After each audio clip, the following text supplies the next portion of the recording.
There's a hospital just outside Kabul where the civilian victims of this war come for treatment. Many of them are children.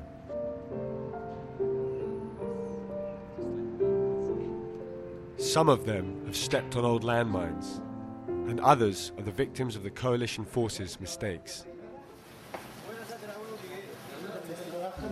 The Americans have bombed defenseless women and children. Hostility against the Americans is growing. They hate them, even more than they did the Russians. The bombings are a propaganda gift for the Taliban forces, now resurgent in Afghanistan.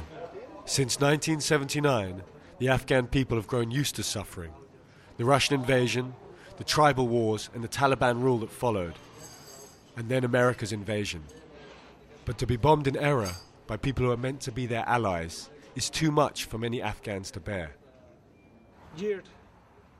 It was about 7:15 when the jet planes came. They dropped one bomb, and then another 15 minutes later. Then they dropped a third bomb. We got to the area half an hour later to find 10 people injured and many more dead. Haji Sazwali lost 8 of his grandchildren when American planes bombed a wedding procession by mistake in July of this year. The planes targeted a remote area between 2 villages in Nangarhar province. More than 47 people were killed. Nearly all of them were women and children. The groom was one of the few survivors. These photographs were taken in the aftermath of the bombing. Only one of the bodies was recognisable. The others were just pieces. Each of us gathered the pieces of flesh one by one and wrapped them in our shawls.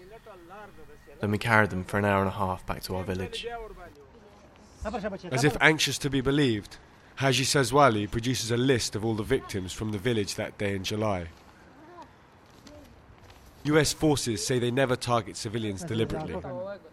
They say they believed the group of wedding guests were Taliban insurgents. The survivors were like the dead.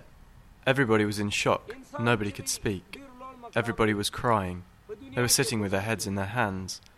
It was a moment of sorrow.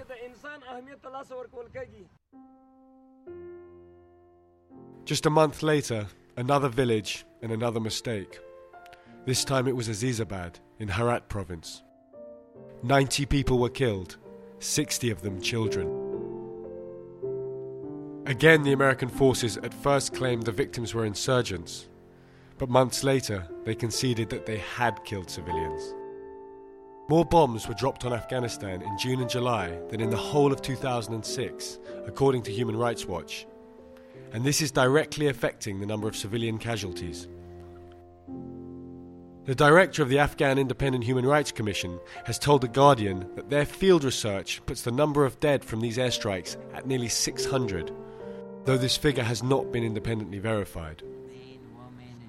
This man lost his arm in a US airstrike in his village near Kandahar in September. He says the Americans were targeting the Taliban, who were fighting nearby, but instead they obliterated his home.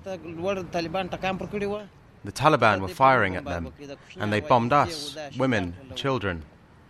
They bombed our houses. Many families were killed. I believe about 25 were killed, including women and children. In September, US Defense Secretary Robert Gates spoke of his personal regret at the number of mistaken bombings in Afghanistan and promised speedier financial compensation to the families of the dead. But as the relatives' resentment toward America grows, so does support for the Taliban. The people who are fighting with the Taliban are the sons, the brothers and uncles of those killed by the Americans. They have joined the Taliban and are fighting the Americans because they want to avenge their brothers, their fathers, their cousins.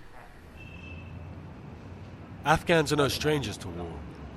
They have been fighting against one enemy or another for the past 30 years. But there is something in these high-tech mistakes that is inciting a new kind of rage against the occupation forces. It was a wedding party. People had come to enjoy themselves. In all the 27 years that the Mujahideen fought the Soviets, only 37 people from this area were killed. But in half an hour, we lost 47 people.